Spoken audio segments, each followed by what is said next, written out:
Zer esan nahi du gizon izateak gaur egun Euskal Herrian? Zenbateko eragina dute estereotipoek gure bizitzan eta harremanetan?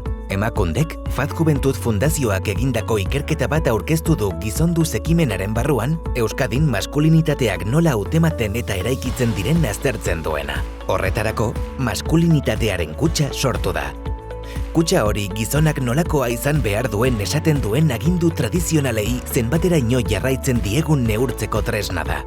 Hala, ikusi dugu Euskadin 10 pertsonatik 6, gizonen 43% eta emakumeen 74%, kutxa horretatik kanpo daudela.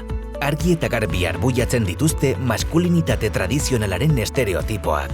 Gizonen 7% eta emakumeen 2% soilik daude kutxa horren barruan. Eta honako ideia hauek defendatzen dituzte besteak beste. Benetako gizon batek ezin du negaregin jendaurrean, ezin du homosexuala izan edo sostengu ekonomikoa izan behar du eta erabakiak berak hartu behar ditu bere familian.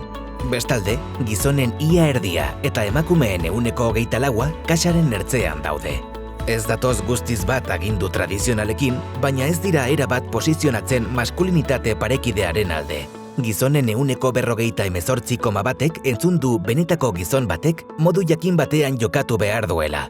Emakumeen kasuan, 52%ik entzun du benetako emakume batek nola jokatu behar duen. Euskal Autonomia Erkidegoko gizonen 29,5%ek feministatzat jotzen du bere burua. Emakumeen kasuan, 48,3%ra igotzen da 100 hori. Era berean, adostasun handiak daude belaunaldien artean. Herritar gehienek baloratzen dute parekotasuna eta beharrezkotzat jotzen dute genero agindu tradizionalak haustea. Herritarren 80%ak uste du genero indarkeria arazo larria dela. 10etik 7 uste dute gizonak zein emakumeak inplikatu behar dituela feminismoak eta inguruan dituzten jarrera matxistak adierazteko erantzukizuna dutela gizonek. Hala ere, estereotipo batzuek bere horretan diraute. Gizonen 30%ak uste du abusu baten aurrean ez defendatzea ahuleziaren seinale dela. 22%ik jarraitzen du pentsatzen benetako gizonak heterosexualak direla. Ia 20%ak normalizatu egiten du prostituzioa erabiltzea, eta 17%ik desleialtasunak justifikatzen ditu harreman batean gustora ez badago. Gainera, gizonen 43%ak uste du errugabetasun presuntzioa galdu dela eurentzat. Emakumeen artean berriz, 26%ra jeitsi da iritzi hori.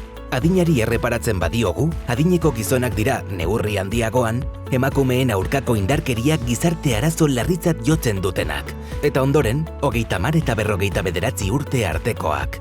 Gazteenak dira halakotzat gutxien hartzen dutenak. Eta bada funtsezko beste datu bat.